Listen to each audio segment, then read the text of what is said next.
ठाकुर जी कह रहे हैं, हे श्यामाजू, आपको देख करके मेरा मन कभी अघाता नहीं है, कभी भरता नहीं है।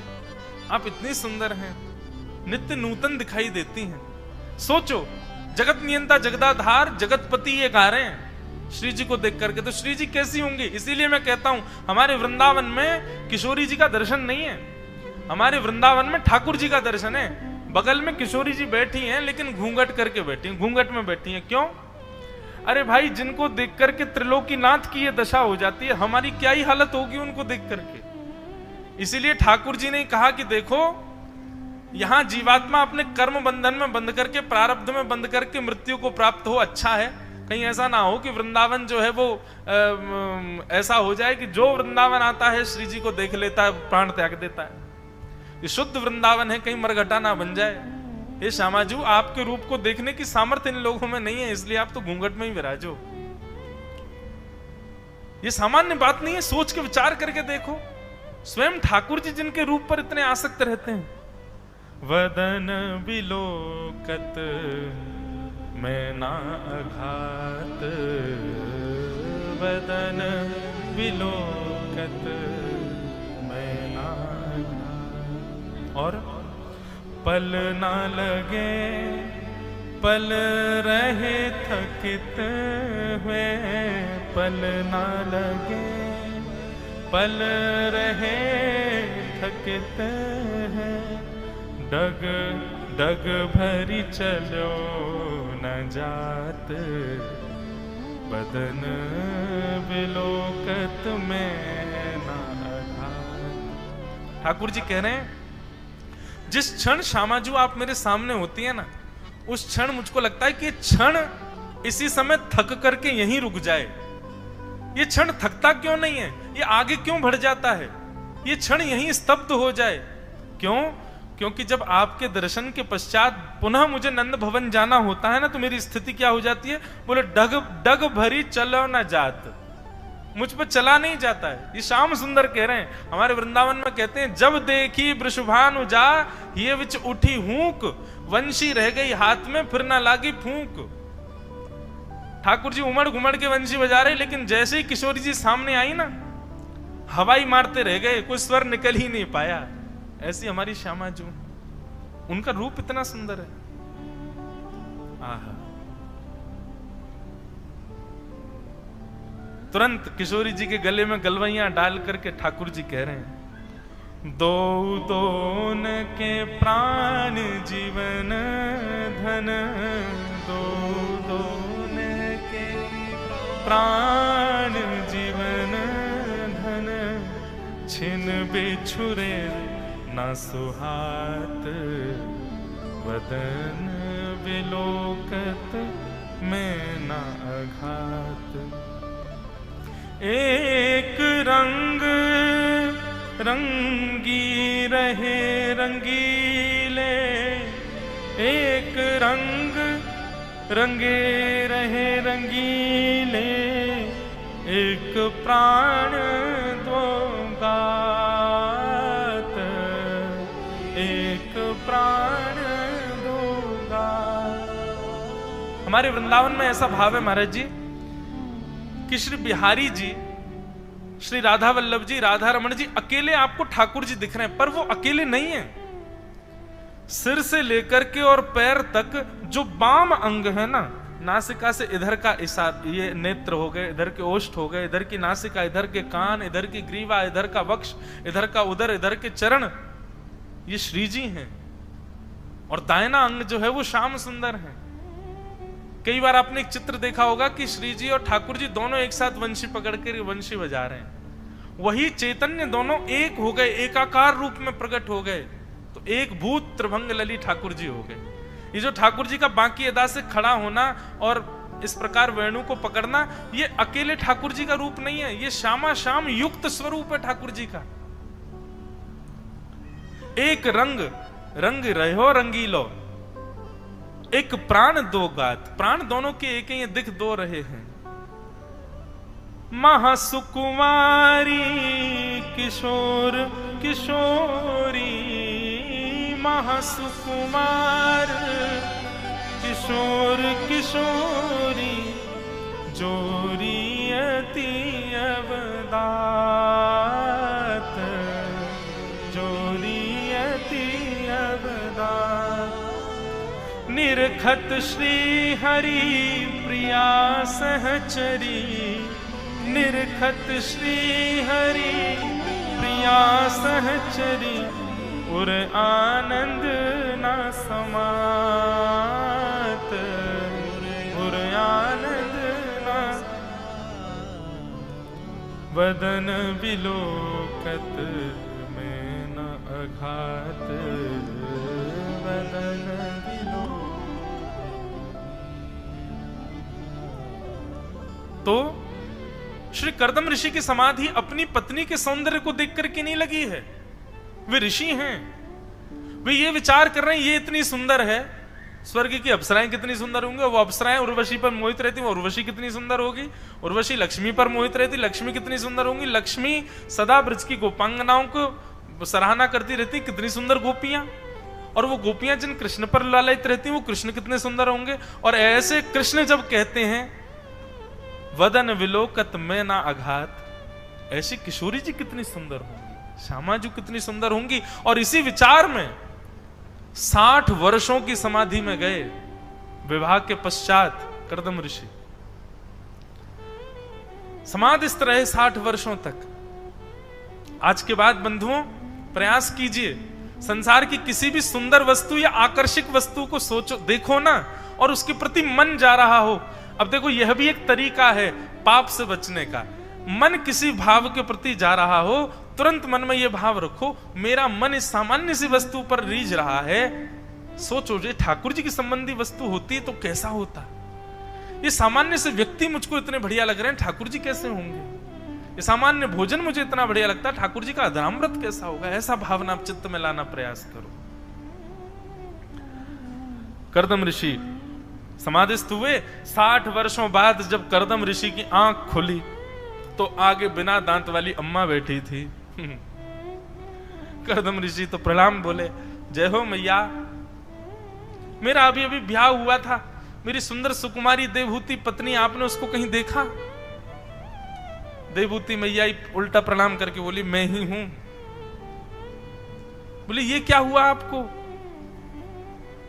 बोले आप ब्याह करते समाधि में चले जाओगे तो फिर क्या, अब 1-2 साल की समाधि नहीं, 60 वर्ष बाद समाधि से उठे हो आप।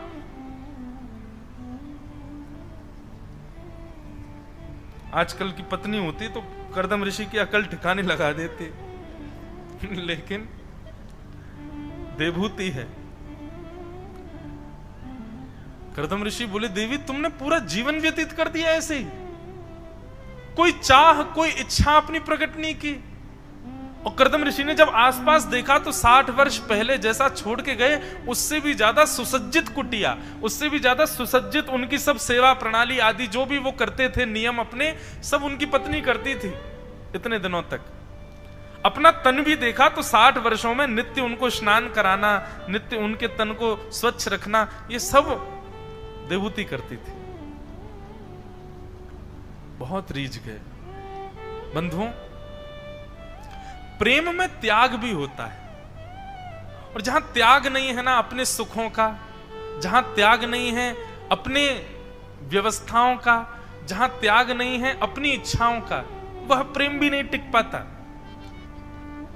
अपने प्रेमी के लिए त्याग तो करना पड़ता है। ऐसे ही ठाकुर जी के भो रहे हो, त्याग तो करना पड़ेगा ना।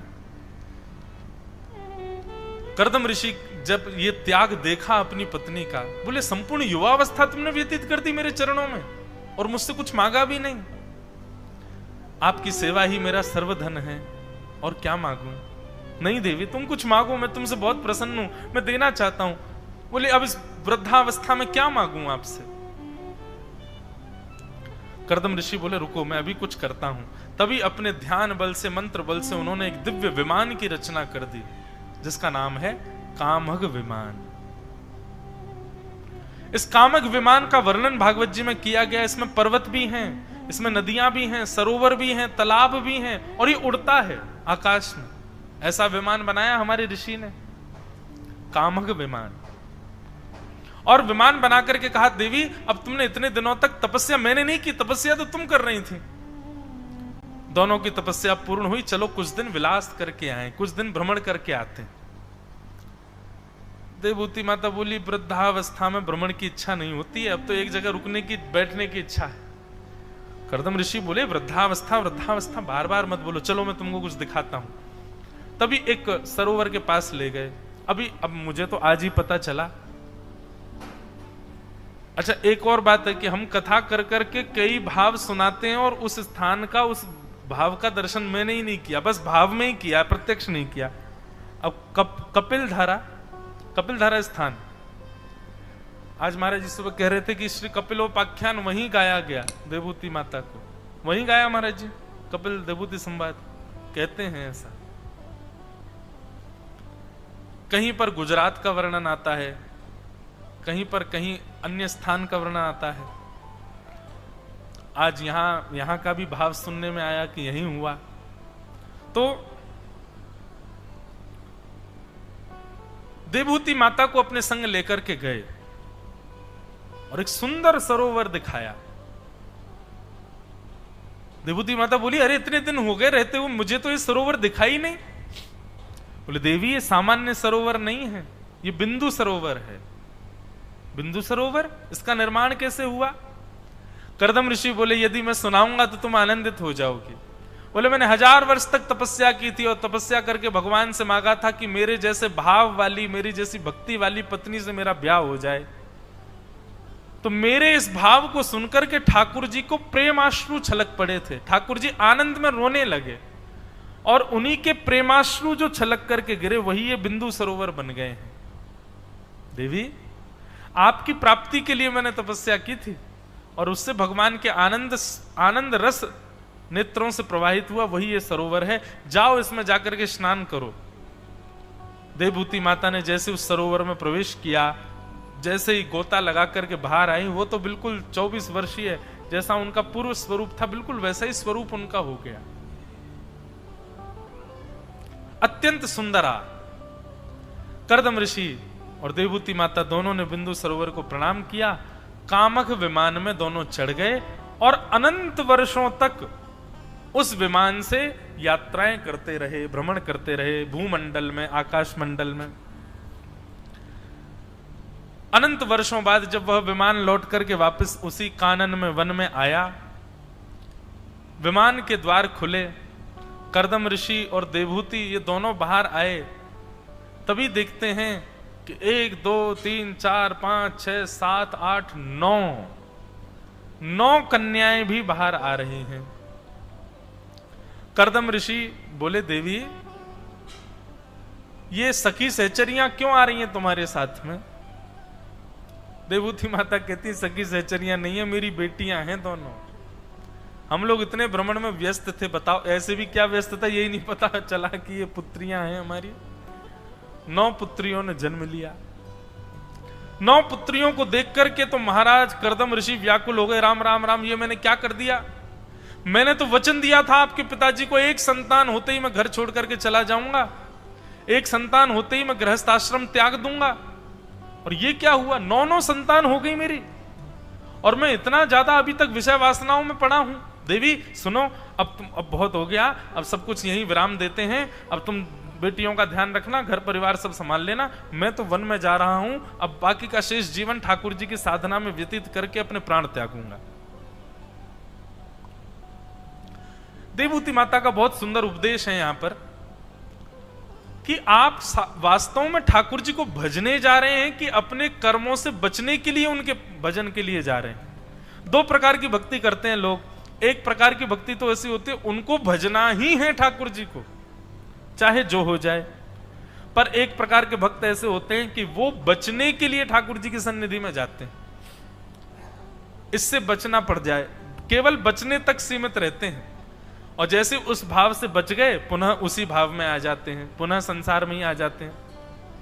मतलब वैसे कभी हनुमान चालीसा का पाठ नहीं करेंगे, लेकिन जब डर लग रहा है, भय लगे, जय हनुमान ज्ञान गुण सागर, भूत पिशाच निकट नहीं आवे, महावीर जब नाम सुनावे, तुरंत बोलने लग जाते हैं। ऐसी हनुमान चालीसा का क्या फायदा है? भय लगे तब हनुमान जी को याद करो, नहीं, नित्य स्मरण करो। तो दो प्रकार के भक्त होते हैं। तो करदम ऋषि को यही बात देवभूति माता कहती हैं कि आप ठाकुर जी को भजने जा रहे हो कि अपने कर्म से बचने के लिए भजन करने जा रहे हो?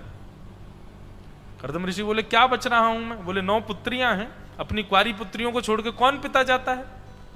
अरे रुकिए, इनका विवाह करा के जाइए, इनका पानी ग्रहण कराइए तब जाइएगा।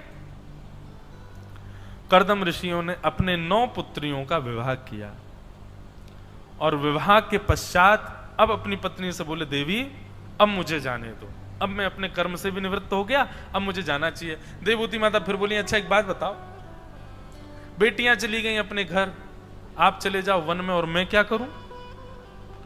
इसीलिए ब्याह किया था कि मुझे अकेले घर में छोड़ो। बोले देवी अब मैं कर्म से नहीं भाग रहा हूं। बोले कर्म से नहीं भाग रहे हैं, लेकिन मेरी व्यवस्था भी तो करके जाइए। एक पुत्र यदि मुझे होता तो मैं पूरा जीवन उसके सहारे व्यतीत कर लेती। करदम ऋषि अपना सिर पकड़ के बैठे, बोले अरे देवी ये मैं कैसे भूल सकता हूं? ठाकुर जी ने मुझे वचन दिया था कि वो मेरे यहां संतान बन के आएंगे, मेरे यहां पुत्र बन करके आएंगे। ओहो, हमने आवाहन तो किया ही नहीं अभी। दोनों पति पत्नी ने मिलकर के ठाकुर जी का स्मरण किया, खूब भजन किया, खूब भक्ति करी और भगवत भाव चित्त वृत्ति मन में स्थापित करके श्री देवभूति माता का गर्भ धारण हुआ और देवभूति माता के गर्भ में साक्षात जगत नियंता जगदाधार भगवान श्री कपिल नारायण भगवान पधारे। बोलो कपिल नारायण भगवान की जय। भगवान कपिल का प्रादुर्भाव हुआ। प्रादुर्भाव का समय इतना सुंदर बताया, रिम झिम वर्षा हो रही है, सुगंधित पवन बह रही है, ब्रह्मा आदि देवता सब करताल बजा रहे हैं, देवी देवता आकाश से पुष्प वर्षा रहे हैं और तभी देवभूति माता के गर्भ से दिव्य तेज प्रकट हुआ और भगवान कपिल का प्रादुर्भाव हुआ। भगवान कपिल पधारे। कपिल भगवान का ज्यादा बाल्यकाल का वर्णन नहीं किया गया है, सीधे वे अपनी बाल्यावस्था से कुमार अवस्था के बीच में जा रहे हैं। पौगंड अवस्था चल रही है श्री कपिल भगवान की और उसी समय पिता करदम चरणों में जाकर के प्रणाम करते हैं और कहते हैं भगवान मैं जानता हूं आप साक्षात परमात्मा ही मेरे यहां पुत्र बन करके आए हो, मुझे आज्ञा दीजिए मैं वन में जाके आपका स्मरण भजन करूंगा। भगवान बोले आप निश्चित ही अब वन की ओर जा सकते हैं, मां का मैं ध्यान रखूंगा। करदम ऋषि वन को चले गए। सुंदर सुयोग दिवस था। देवभूति माता ने देखा कि एक वट वृक्ष के नीचे सुंदर तेजों में उनके पुत्र विराजे हैं, लेकिन देखते ही देखते अपने पुत्र में ही उनको साक्षात हरि का दर्शन होने लगा। जानती तो वो थी कि भगवान ही पधारे हैं। आज हरि को देखकर के वो आनंदित तो नित्य ही होती थी, पर आज उनके चित्त में भाव आया कि साक्षात हरि मेरे यहां पुत्र बन के आए हैं, क्यों ना मैं अपने जीवन के कुछ समाधान इनसे प्राप्त कर लूं। तुरंत देवभूति माता आई, माला पहना करके गले में तिलक किया, आरती करने लगी और प्रणाम करते हुए कहा वत्स अब थोड़ी देर के लिए विस्मृत हो जाओ कि मैं तुम्हारी मां हूं, तुम मेरे पुत्र हो, तुम साक्षात परमात्मा हो और मैं साक्षात जीवात्मा हूं। मेरे कुछ जीवन के संशय हैं, आप कृपा करके उनका निदान मुझको बताइए। कपिल भगवान नेत्र खोल करके प्रसन्न मुद्रा में बैठे हैं और देवभूति माता से कहते हैं मैया आज्ञा करो, क्या भाव जानना चाहती हैं आप? और यहां से देवभूति माता ने प्रश्न करना प्रारंभ किया। कपिल देवभूति संवाद प्रारंभ होता है। देवभूति माता का सबसे पहला प्रश्न, निर्वेणा नितराम भूमल असद इंद्रिय तर्षणा येन संभाव्यमानेन प्रपन्नान्धम तम प्रभु। देवभूति माता कहती हैं भगवान मैं आपसे पूछना चाहती हूं, हमारे शरीर में जितनी भी इंद्रियां हैं, इन समस्त इंद्रियों का एक कोई ऐसा निधान है जिसके आश्रय में जाकर के ये इंद्रियां अपने इच्छाओं से निवृत्त हो जाएं, फिर इन इंद्रियों को किसी भी प्रकार की इच्छा ना सतावे, हाथों को स्पर्श की इच्छा है, कानों को सुनने की इच्छा है, नेत्रों को देखने की इच्छा है, नासिका को सूंघने की इच्छा है, जीभ को रस लेने की इच्छा है। हमारे शरीर की प्रत्येक इंद्रिय सुबह से शाम तक हमसे केवल अपनी इच्छा पूरी कराती है। भगवान, मैं आपसे जानना चाहती हूं, क्या ऐसा कोई प्रयास या ऐसा कोई साधना या ऐसा कोई प्रकल्प है जिससे हम अपनी असद इंद्रियों की इच्छाओं को सदा सर्वदा के लिए समाप्त कर दें और हमारी इंद्रियों में कोई इच्छा ही प्रकट ना? प्रश्न समझ में आया? देवूती माता का प्रश्न यह है कि मेरी समस्त इंद्रियां सम हो जाएं, इनकी कोई इच्छा ही ना रहे, ऐसा कोई उपाय बताइए। और यहां इन्होंने केवल इंद्रियां नहीं कहा, असद इंद्रिय, दूषित इंद्रियां कहा।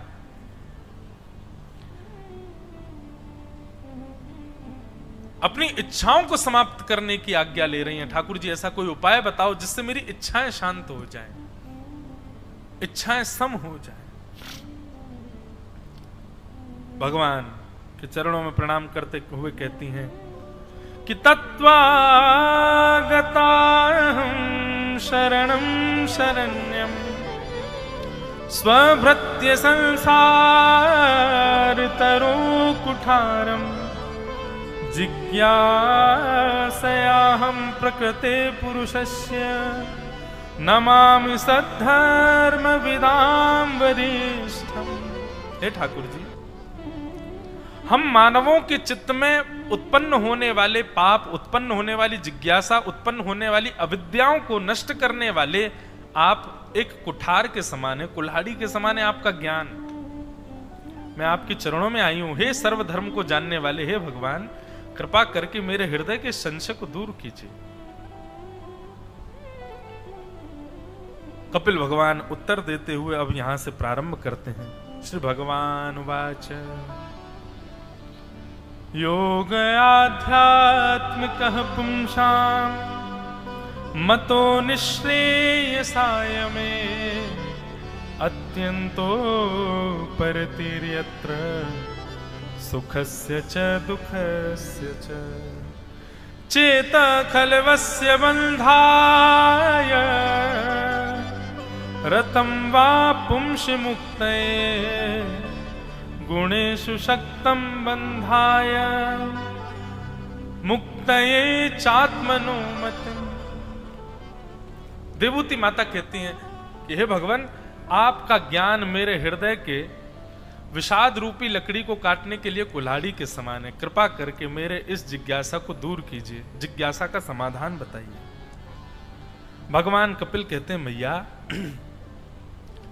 इंद्रियों में बहुत इच्छा प्रकट होना और बार बार उनकी इच्छा पूर्ण कराने पर भी उन इंद्रियों का शांत ना होना, यह इस बात का प्रतीक है कि वह व्यक्ति संग नहीं करता है अच्छे लोगों का, वह कुसंग में पड़ा हुआ है, इसीलिए उसकी इंद्रियां इतनी ज्यादा व्याकुल हैं।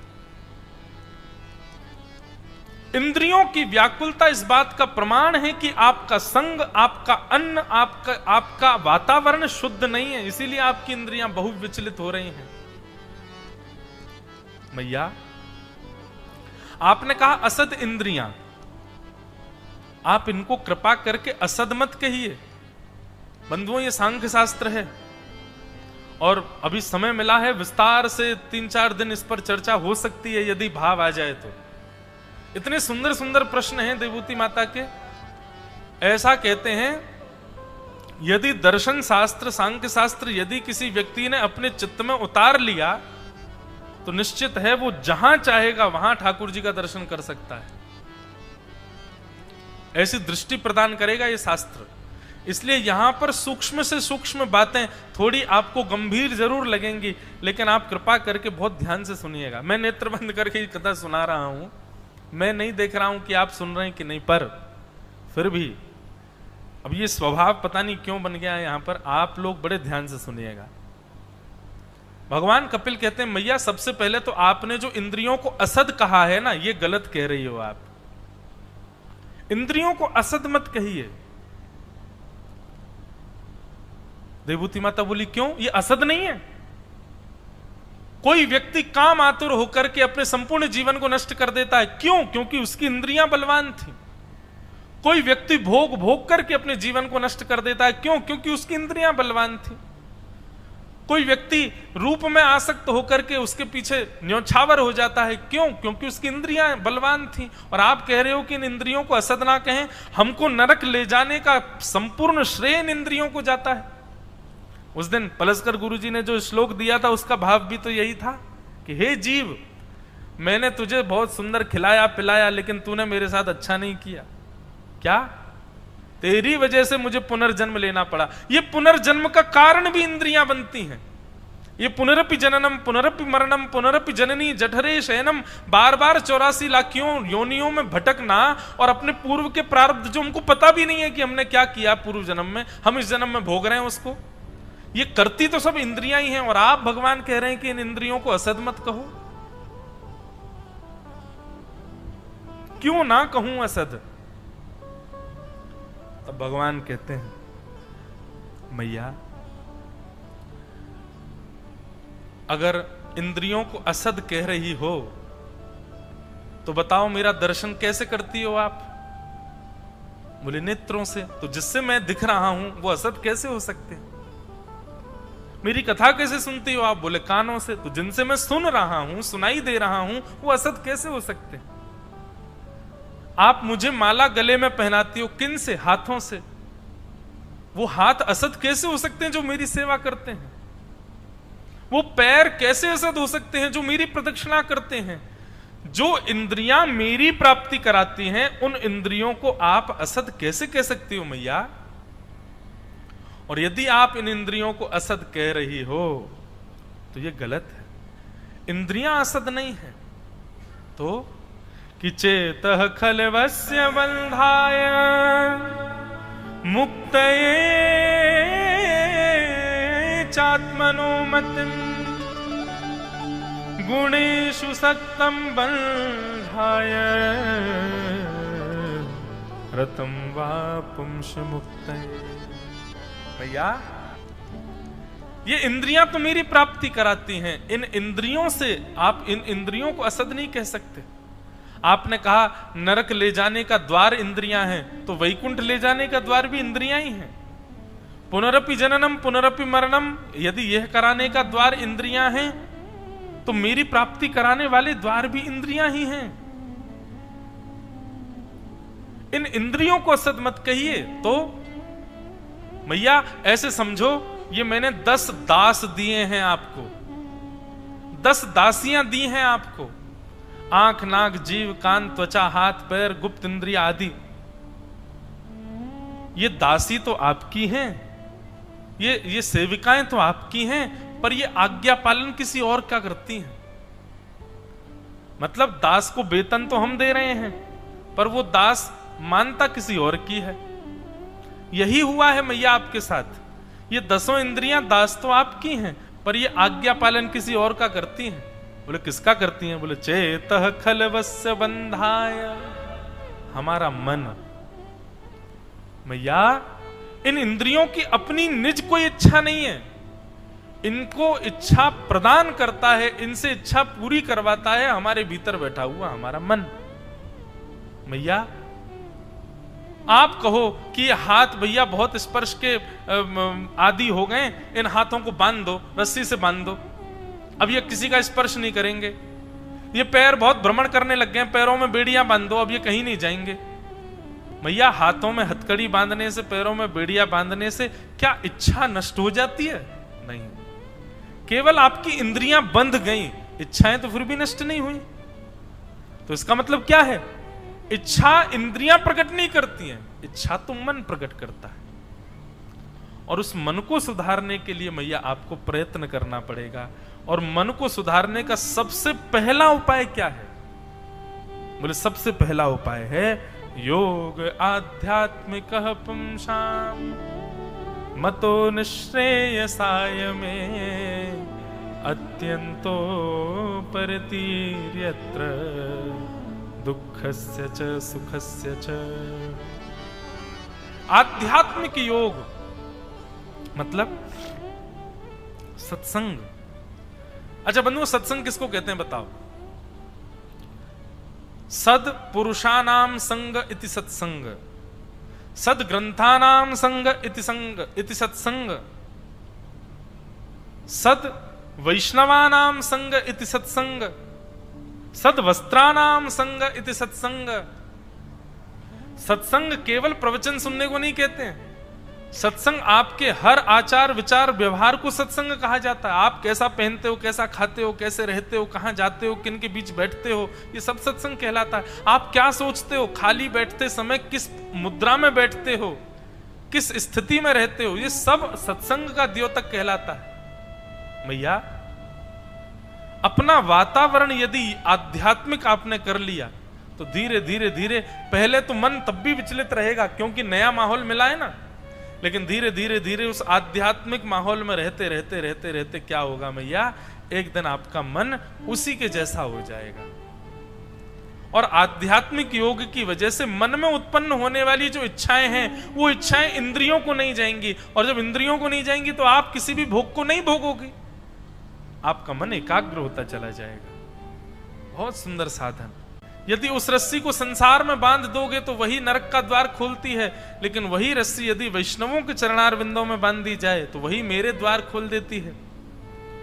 मैया उस आसक्ति रूपी रस्सी को श्री संतों के चरणों में बांध दो।